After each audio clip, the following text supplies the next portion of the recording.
नमस्कार, मैं मुंतज़िर मेहदी हूं। आज हम मानव शरीर के एक ऐसे हिस्से की बात करने जा रहे हैं जो इंजीनियरिंग का एक कमाल का नमूना है। जी हां, घुटना।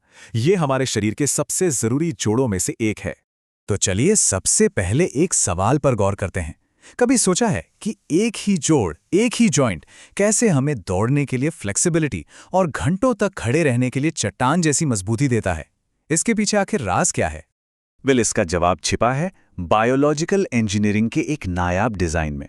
तो अगले कुछ मिनटों में हम इसी कमाल के स्ट्रक्चर को परत दर परत समझेंगे कि ये बना कैसे है, काम कैसे करता है और सबसे जरूरी, इसे ताउम्र मजबूत कैसे रखा जाए। तो चलिए शुरू करते हैं। तो सबसे पहले हम उन मेन पार्ट्स को देखते हैं जिनसे मिलकर ये पूरा घुटना बनता है। जैसा कि इस डायग्राम में दिख रहा है, इस पूरे सिस्टम में तीन मुख्य खिलाड़ी हैं। तीन हड्डियां, फीमर, टिबिया और पटेला। चलिए एक एक करके इनकी भूमिका समझते हैं। तो देखिए, सबसे ऊपर है फीमर यानी जांग की हड्डी। इसके जो गोल सिरे हैं, जिन्हें कॉन्डाइल कहते हैं, वो इस जोड़ का ऊपरी हिस्सा बनाते हैं। और फीमर के ठीक नीचे है टिबिया यानी पिंडली की हड्डी। इसकी चपटी सतह एक प्लेटफॉर्म की तरह काम करती है जिस पर फीमर टिकता है।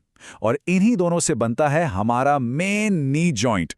अब इन दोनों हड्डियों के बीच में कुशन का काम करते हैं मेनिस्कस।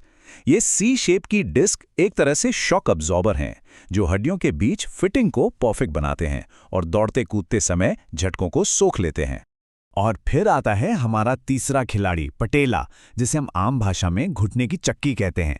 ये एक पुली यानी चरखी की तरह काम करता है जो हमारी जांग की मांसपेशियों की ताकत को कई गुना बढ़ा देता है।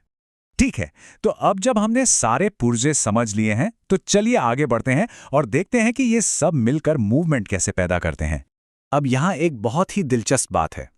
घुटने का मूवमेंट इस बात पर निर्भर करता है कि हमारा पैर हवा में है या जमीन पर। जब पैर हवा में होता है, जैसे लेग एक्सटेंशन मशीन पर, तो टिबिया फीमर पर मूव करती है। लेकिन जब पैर जमीन पर टिका हो, जैसे स्क्वाट करते समय, तो फीमर टिबिया के ऊपर मूव करता है ना कमाल की बात। और घुटने की इंजीनियरिंग का एक और शानदार उदाहरण है इसका स्क्रू होम लॉकिंग मैकेनिज्म। जब हम घुटना सीधा करते हैं तो ये आखिर में हल्का सा घूमकर अपने आप लॉक हो जाता है। इसी वजह से हम बिना ज्यादा एनर्जी लगाए घंटों तक सीधे खड़े रह सकते हैं। लेकिन इतना बेहतरीन डिजाइन होने के बावजूद इसमें कुछ कमजोरियां भी हैं। तो चलिए अब कुछ आम खतरों पर नजर डालते हैं। ये एक एमआरआई इमेज है जिसमें घुटने के एक बहुत ही जरूरी लिगामेंट यानी एसीएल का टूटना दिख रहा है। ये लिगामेंट घुटने को स्थिरता देता है और इसकी चोट एथलीट्स में काफी आम होती है। और सबसे हैरान करने वाली बात यह है कि ज्यादातर मतलब करीब 78% एसीएल चोटें किसी से टकराने से नहीं, बल्कि हमारे अपने मूवमेंट्स की वजह से होती हैं। ये चोटें अक्सर तब लगती हैं जब हम तेजी से दौड़ते हुए अचानक दिशा बदलते हैं, रुकते हैं या फिर गलत तरीके से लैंड करते हैं। ऐसे में घुटने के स्ट्रक्चर पर जबरदस्त तनाव पड़ता है और लिगामेंट टूट सकता है। तो अब सवाल ये उठता है कि हम अपने घुटनों की देखभाल कैसे करें। इसका जवाब है टारगेटेड एक्सरसाइज के जरिए डायनामिक स्टेबिलिटी यानी गतिशील स्थिरता हासिल करना। ये केबल बहुत अच्छे से दिखाती है कि अलग-अलग एक्सरसाइज घुटने पर कैसे अलग-अलग असर डालती हैं। जैसे कि नी एक्सटेंशन से एसीएल पर ज्यादा तनाव पड़ता है, जबकि स्क्वाट में ये तनाव कम होता है। इसीलिए एक बैलेंस्ड प्रोग्राम बनाना बहुत जरूरी है। ओपन चेन एक्सरसाइज, जहां पैर हवा में होता है, ये क्वाड्रिसेप्स जैसी खास मसल्स को मजबूत करने और एक्टिवेट करने के लिए बहुत अच्छी होती है। लेकिन एक बात का ध्यान रखना बेहद जरूरी है। खासकर चोट के बाद रिकवरी के दौरान इन एक्सरसाइज को बहुत सावधानी से करना चाहिए, क्योंकि ये जॉइंट पर थोड़ा ज्यादा दबाव डाल सकती हैं। वहीं दूसरी तरफ क्लोज्ड चेन एक्सरसाइज, जहां पैर जमीन पर टिका होता है, ये बहुत फायदेमंद है। ये हमारी मसल्स को एक टीम की तरह काम करना सिखाती हैं, ठीक वैसे ही जैसे वे हमारी रोजमर्रा की जिंदगी में काम करती हैं।